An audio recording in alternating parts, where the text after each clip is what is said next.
কবি জীবনানন্দ দাশের কবিতা সবিতা। সবিতা, মানুষ জন্ম আমরা পেয়েছি মনে হয় কোনো এক বসন্তের রাতে।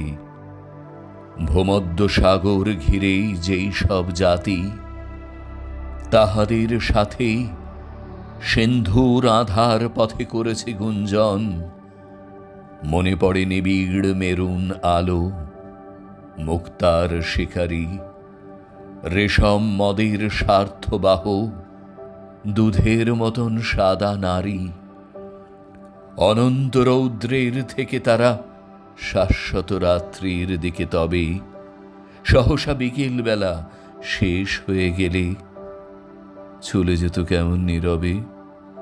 চারিদিকে ছায়া ঘুম, সপ্তর্ষি নক্ষত্র মধ্যযুগের অবসান স্থির করে দিতে গিয়ে ইউরোপ গ্রিস হতেছে উজ্জ্বল খ্রিস্টান। তবুও অতীত থেকে উঠে এসে তুমি আমি ওরা সিন্ধুর রাত্রির জল জানে আধিক যেতাম নবপৃথিবীর দিকে। কেমন অনন্য পায় হাওয়ার আহ্বানে আমরা অকুল হয়ে উঠে মানুষকে, মানুষের প্রয়াসকে শ্রদ্ধা করা হবে জেনে। তবু পৃথিবীর মৃত সভ্যতায় যেতাম তো সাগরের স্নিগ্ধ কলরবে।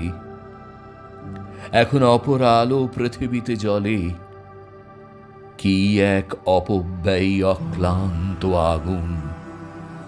তোমার নিবিড় কালো চুলের ভিতরে কবেকার সমুদ্রের নুন।